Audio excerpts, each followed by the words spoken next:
This is FYI News 13, brought to you by SSPTV and the Hazleton Standard Speaker. For your information, the story of a father doing everything he can to save his kids' lives. Hear what he's doing and how you can help next. Good evening and thank you for joining us at FYI. I'm Ken Kara and let's get our week going with some local information from FYI and the Hazleton Standard Speaker. Frackville State Police have issued a warrant for a man they say beat a woman over 2 days and then left her and a child in the woods. Troopers are searching for 34-year-old Christopher Erwin Benjamin, formerly of West Mahanoy Township in Schuylkill County. They say that the accused repeatedly beat a 31-year-old woman and threatened her life if she was to leave the wooded area where she was left with a 4-year-old child. State Police say the woman was beaten over 2 days, Saturday and Sunday, and managed to make her way to the roadway where she was able to get help from neighbors. She was taken for treatment of her injuries, which were described as serious. Troopers obtained a felony warrant for aggravated assault for the suspect. Anyone with information on Christopher Erwin Benjamin is urged to contact State Police in Frackville at 570-874-5300. State Police say that anyone who encounters Benjamin is urged to use caution as he should be presumed dangerous. West Hazleton police are looking for witnesses to a weekend fight. It happened around 3 p.m. Saturday in the 400 block of West Green Street. Police responded to a report of 15 to 20 people armed with baseball bats, knives, and a large machete fighting in the street. Police found one male with head injuries. The group dispersed as police arrived. Numerous charges are expected to be filed. Anyone who witnessed the fight is asked to call West Hazleton Police at 570-455-3733. Hazleton Police and State Police also responded. Well, tomorrow marks the first day of classes in the Hazleton Area School District, and district officials are working diligently to resolve transportation concerns before the buses roll. District Superintendent Dr. Craig Butler told FYI that a team in transportation is working to answer all phone calls concerning transportation bus cards and pickups. Dr. Butler says employees worked on Saturday and will continue to work late today until they answer each and every message. The transportation delays are the result of changes in this year's busing. Routes were consolidated and reconfigured and the number of runs reduced. As a result, some children will have to walk a little farther to their bus stop. Dr. Butler asked that parents only leave one message and that it will be returned sometime today. Meanwhile, today was the first day of classes for students at Holy Family Academy on North Laurel Street in Hazleton. Principal Dawn Basic tells FYI that the school welcomed a number of new families this year with students in pre-K through 8th grade. New to Holy Family this year will be an instrumental music program, an expanded Spanish club program for grades 3 through 8, and a diocese-wide upgraded parent information system to better communicate with parents. This year's school population totals 195 with 2 new students registering this morning. While kindergarten is full, Basic says there are a limited number of openings in other grades. For more information, call Holy Family Academy at 570-455-9431. They received a call for help and responded. That call came from Hazleton native Jack Jones, who is now a fire chief in St. George Parish in Louisiana. The McAdoo, Hazel Township, and West Hazleton fire departments all stepped up to help their brother in Louisiana and the many people who lost everything in the recent flooding. These are photos of members of the West Hazleton Fire Department loading a tractor trailer with donations for the flood victims over the weekend. West Hazleton firefighters got help from area businesses like A&S Kinnard Trucking, who donated an entire tractor trailer and that to deliver the donations. And Berger Family Dealerships, they donated a pickup truck to assist with the collection of larger items. A Hazleton native, Carl Capus, is doing everything he can to save his children's lives. They both have Sanfilippo syndrome. It's a genetic error of the metabolism, and Capus says it's like Alzheimer's for children that eventually leads to severe brain damage and death. He's getting ready for the next step in his fight, and he's looking for some help from back home.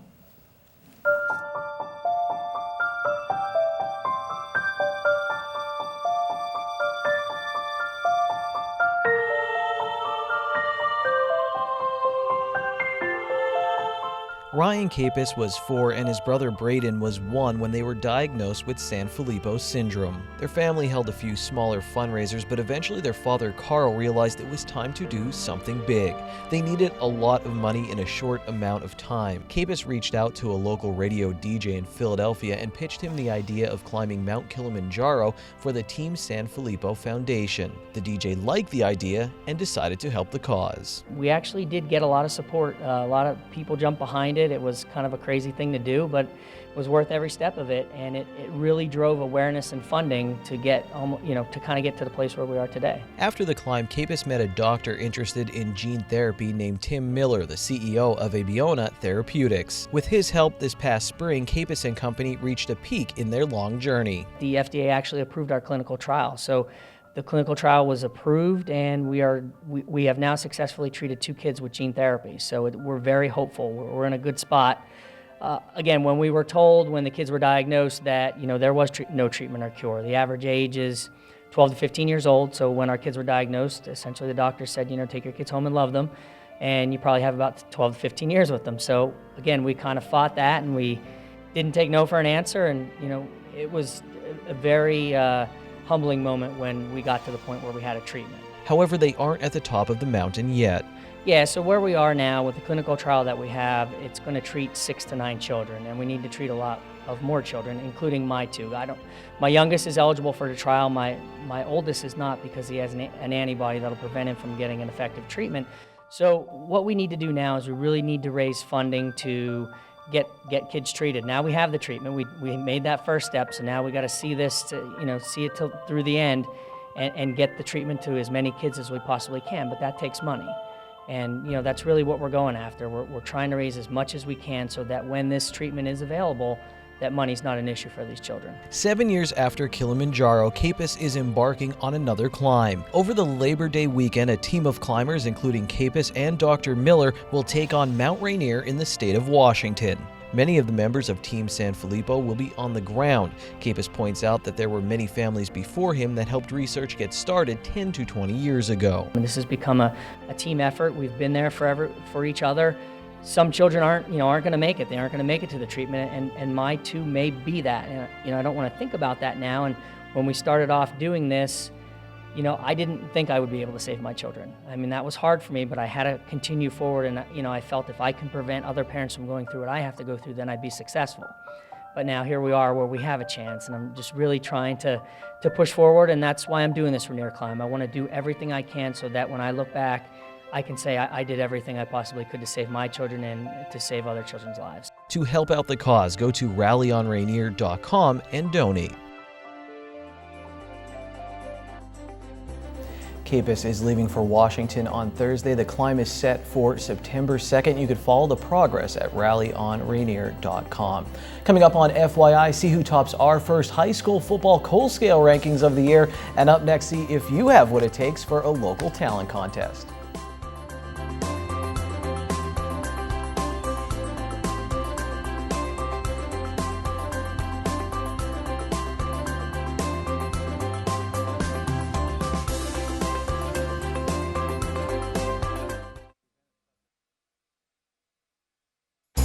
This is FYI News 13, brought to you by SSPTV and the Hazleton Standard Speaker.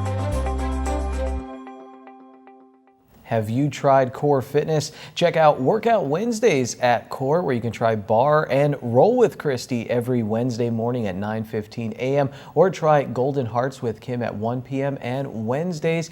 Don't forget about the Power Bars Express with Nicole at 5:30 p.m. Core Fitness says, believe, then achieve. To learn more about the many fitness classes for women, stop in Core Fitness at 711 West Broad Street in Hazleton or give them a call 570-455-7818, or you can check them out on Facebook.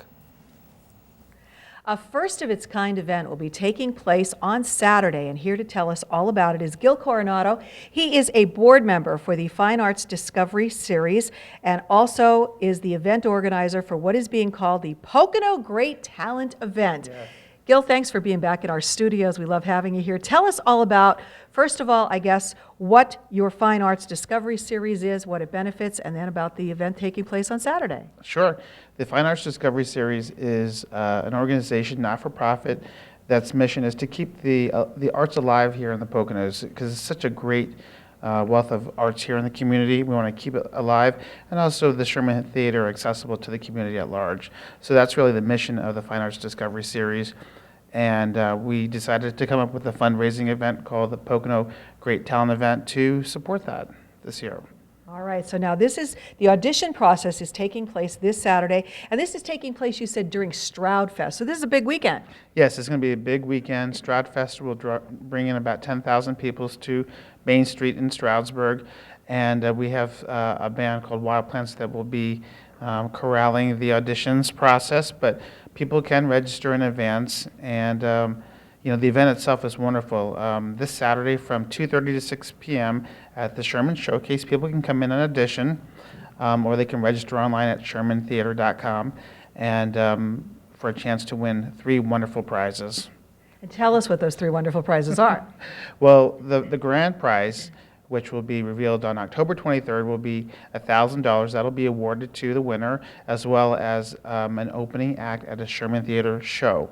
On top of which, they will also be the first signed act for Shawnee River Fest 6, which is an annual event that benefits the wonderful organizations here in our community. So, yes. So you're hoping people watching this right now will say, hey, I have a great talent, maybe I could be in this. So who's eligible to come on out and audition Saturday? We're looking for all forms of talent: musicians, dancers, singers, any forms of any sort of acrobatics, whatever you feel like doing, whatever your talent is. We're embracing this the talent community with this event, and we hope that they embrace this event as well. There's going to be wonderful guest judges. We have 2-time American Idol contestant Kendall Phillips coming in just for the October 23rd finale show, and also artist Robin Smith will also be a guest judge, as well as Lorna O'Farrell from the Sherman Theater. All righty. So they audition this Saturday, but Yes. then the big finale doesn't take place till October. Yes. To the top 25 acts from this Saturday's auditions will move forward then to the live finale show, where there'll be wonderful media opportunities, as well as just the wonderful. When you have events like this and you put the artists together, it's just a great community for them to get together and to connect and to bond, and it's just a wonderful experience. So we're excited for this to happen, and also keep the arts alive here in the Poconos. It's so important. All righty, so it's all happening this Saturday from 2:30 to 6 at Sherman Showcase, which is 522 Main Street in Stroudsburg. You can register online at shermantheater.com. There's a $25 registration fee, but you may be in that top 25, and Gil may be coming back telling us that you are one of the winners of this big event this Saturday in Stroudsburg. Time now for FYI News 13 weather. Some work being done in downtown Hazleton on another nice summer day. Here's our local weather forecast from the National Weather Service. Tonight will be mostly clear. We'll have a low of 59 degrees and a northeast wind from 6 to 9 miles per hour. Tuesday will be sunny with a high near 80 degrees, and we'll have a calm wind. Tuesday night mostly clear with a low of 63. Wednesday, once again, we're in the lower 80s with a 20% chance of showers and thunderstorms after 3 p.m. Wednesday night, we have a 40% chance of showers and thunderstorms, mostly cloudy night, low of 61. Thursday, 40% chance of showers, mainly before 9 a.m. Partly sunny, high of 73. At night, it will be partly cloudy with a low of 53. Friday, a little cooler, sunny with a high near 69. And then Friday night, mostly clear with a low of 52 degrees. Tonight's weather is brought to you by Valley High, the area's oldest ice cream and fast food restaurant. Stop on in for a cold treat including our ice cream and yogurt, or some hot food including our burgers, hot dogs, fries, and much more. That's Valley High, Route 93 in West Hazleton. Treat yourself today. Look at these numbers. They're your midday winning Pennsylvania lottery numbers. Pick 2, 3, 5, pick 3, 6, 7, 8, pick 4, 9, 7, 1, 3, pick 5, 9, 7, 0, 2, 7. How did our high school football teams do during week 1? We'll let you know and give you the Cole Scale rankings when we come back.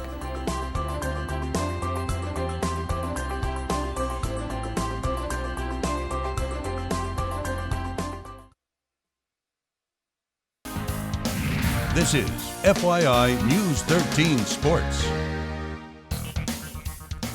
Well, I hope everyone had a great weekend, and I hope you got a lot of rest because we're heading to the mines to put in our first shift of the season. Here's a short orientation for new employees. We rank our 6 local high school teams in 3 different categories based on different coal grades. We have the lignite grade for our teams that are looking for a spark. Our bituminous grade is for teams that are heating up and ready to catch fire. Then we have the anthracite grade for the teams that are a red-hot smoldering inferno of football goodness. Here's our Week 1 ranking. In the lignite grade, we have Hazleton area and Shenandoah Valley. Both teams had tall tasks in Week 1, and I think there are brighter days ahead for the Cougars and the Blue Devils. As for Hazleton area, Berwick just controlled the line of scrimmage on offense. The Bulldogs were pretty balanced, but running back Lenny Wida stole the show with over 180 yards rushing. Big HA head coach Mike Brennan says his team has to do some soul searching. Shenandoah Valley's head coach says his team wasn't ready for North Schuylkill's speed. He says the coaching staff will be stressing playing with intensity. There's no more Anthracite League, but all of our local teams that played there had such a good Week 1 performance. They are all in the Anthracite grade. At number 4, we have Mahanoy area. Their linebacker, Michael Ansbach, was a terror. He was a bear on fire. He had an interception on Tawanda's opening drive, a sack, and a fumble recovery in the first quarter. New quarterback Matt Lewandowski, he had 3 total touchdowns. Nick Briner got things running in the land of the running water. He returned the opening kickoff 81 yards for a touchdown for Tamaqua. He finished the game with 3 touchdowns. And tight end Eddie Titus, who was on our preview, had 133 receiving yards. North Schuylkill scored 3 touchdowns on special teams. Bobby Wagner took the opening kickoff to the house. The Spartans returned 2 punts for touchdowns as well. All around a good start for North Schuylkill. Our defending champs sit at number 1. Marion Catholic went to overtime with Penns Valley, and that's where Nick Irby grabbed the game-winning touchdown. Senior quarterback Ethan Kaczynski had 130 yards through the air and 53 on the ground and picked off a pass on defense. We'll make more sense of things in Week 2 of football, and remember to check out our Football Friday feature as well as we little lead-in to our games.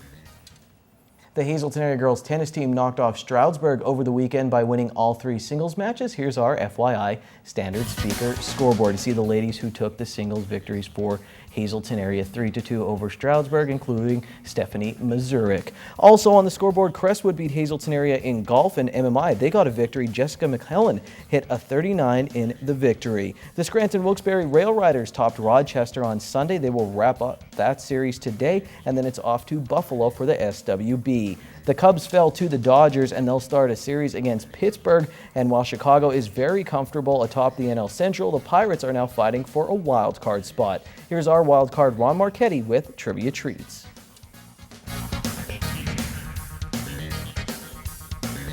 Welcome to the final Trivia Treats in August. Hi, everybody.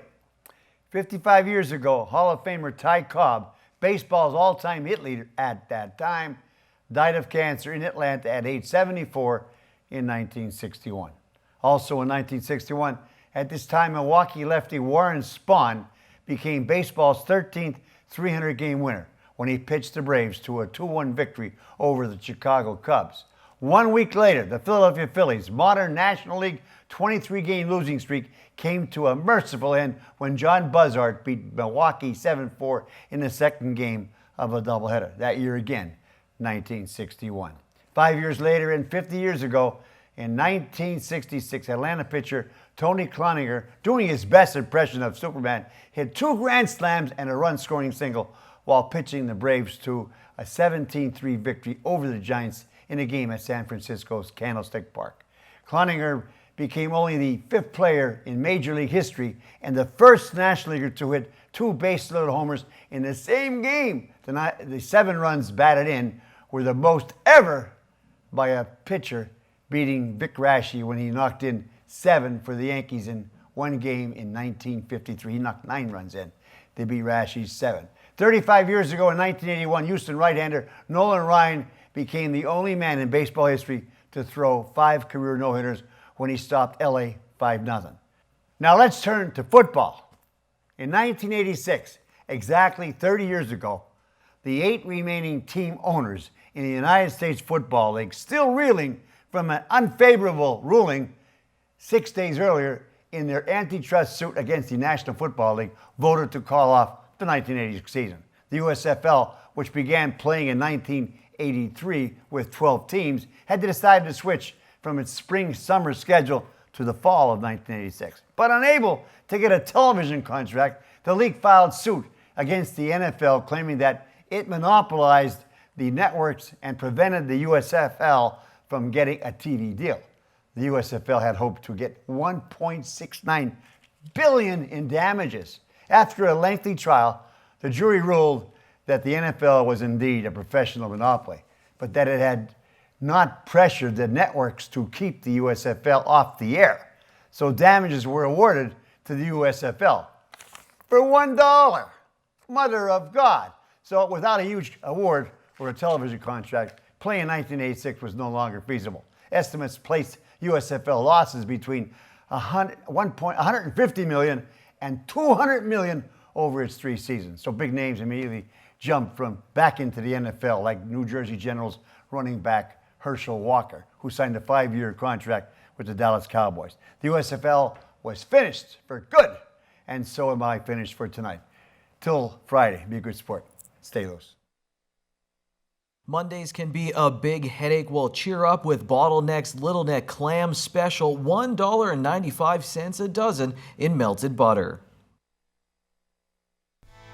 Good evening, everyone, and here's tonight's social news. First tonight, happy birthday to Isabella Lasant. She turns 12 today. Love from your family, friends, and all of us here at SSPTV. In our Talk of the Town report, the annual Belle Italia Festival will be held September 17th and 18th at Community Park in Hazel Township. This event is hosted by the Hazleton Unico Club and will feature wonderful homemade food, plus crafters, games, raffles, entertainment, and much more. For info, please call 570-579-4179.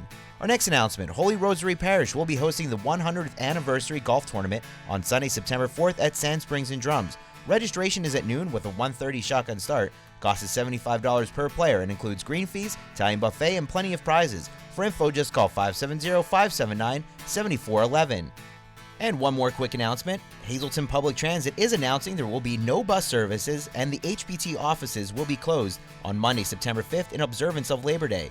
Regular service and office hours will resume on Tuesday. For more information, please call 570-459-5414.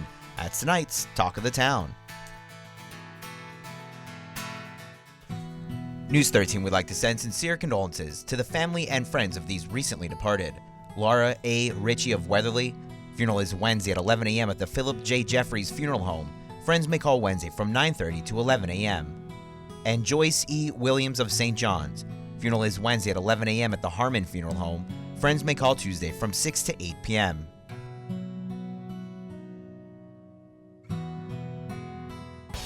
Attention pay-per-view subscribers, if you see your name now on News 13, you'll have 13 minutes to call in and win a free movie from Service Electric Cablevision.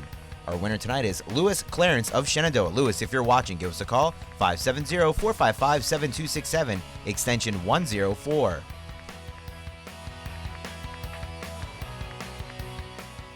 There's another First Friday in downtown Hazleton happening this week. We'll have a preview on FYI. Plus, we're going to do a college football preview, so that will be fun. Stay tuned for that on Thursday. We'll see you back here on Tuesday. Take it easy, everyone.